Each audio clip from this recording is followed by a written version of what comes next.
After 12 years as leader of the Catholic Church, Pope Francis died on Easter Monday 2025 at the age of 88. Carissimi fratelli et sorelle. Dearest brothers and sisters, with deep sorrow I must announce the death of our Holy Father Francis. It's truly a huge loss for us. He was a good shepherd to his flock. The job of the Pope is one of the most important and influential on earth. He is responsible for guiding more than 1 billion Catholics around the world. It's a job shaped by centuries of tradition, but it's also up to the Pope to steer the Church through the present day, making important decisions about where the Church stands on issues, choosing Church leaders, and travelling the world to promote peace. For many, Pope Francis leaves behind a legacy of progress and humility. If a person is gay and seeks God and has goodwill, who am I to judge him? He was the first Pope to let Catholic priests bless same-sex couples. He also had a lifestyle that was more humble than past popes, living in a smaller residence and cooking a lot of his own meals. He urged world leaders to act on climate change, met face-to-face with refugees and victims of disaster and conflict. Let's pray for the Palestinian people. Let's pray for the Israeli people so that peace may come. And was sometimes quite outspoken. A person who thinks only about building walls wherever they may be and not of building bridges is not a Christian. After his death, hundreds of thousands of people poured through the Vatican.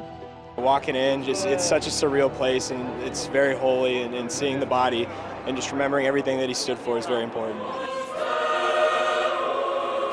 More than 250,000 worshippers, religious and political figures lined St. Peter's Square for his funeral, and many more watched the service from all around the world. But now the Catholic Church needs to find a new leader.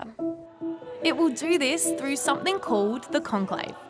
And yes, that's the name of the Oscar-winning film about, well, all of this, the process and politics behind electing a new pope. We're about to choose the most famous man in the world. It all kicks off with the cardinals. They're senior church leaders from all around the world, and they'll be the ones voting for the next pope. After Pope Francis died, they all travelled to the Vatican, with one even coming from Australia. Ukrainian-born Melbourne Bishop Mykola Bychok recently became a cardinal at the age of 44, making him the world's youngest. You'll see each cardinal wearing a red ceremonial cassock or gown, shoulder cape or mozzetta, and a biretta, a square hat. More than 100 of them will enter the Sistine Chapel, and this is what's called a papal conclave. Conclave in Latin means locked room, because, you guessed it, they're locked in and the world is locked out until a new pope is chosen. The conclave has to start between 15 and 20 days after the pope's death. It's all super secretive, and beforehand, the Sistine Chapel is swept for hidden listening and recording devices, and jamming mechanisms are installed to stop electronic communications. When they head into the chapel, the cardinals also take an oath of secrecy.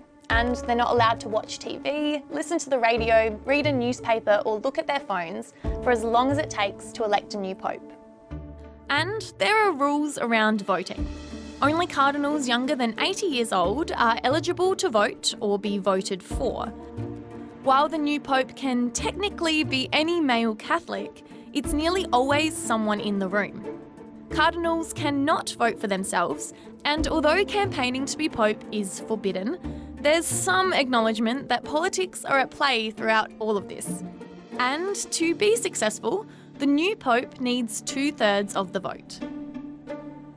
The first day of the conclave will start with a morning mass at St. Peter's Basilica, and in the afternoon, they'll hold the first ballot. Each cardinal is given a piece of paper, printed with a Latin phrase translating to "I elect as Supreme Pontiff," and Pontiff just means Pope. Once names are written and votes are cast, they are tallied and the results are read out loud. If there's no winner, so no 2/3 majority, the ballots are burnt with a chemical that creates puffs of black smoke, A sign to the outside world waiting in St. Peter's Square and beyond that they're still working on it. Then they start again. Each day there'll be 2 votes in the morning and 2 in the afternoon until there's a winner. The conclave that elected Pope Francis in 2013 took 5 rounds of voting, but the longest ever recorded was more than 7 centuries ago, and it took nearly 3 years. When the conclave finally agrees, these votes are also burnt, but with a new chemical to release white smoke, the sign that a new pope has been chosen. And whoever is elected will greet the public from the balcony of St. Peter's Basilica. Fratelli e sorelle, buonasera.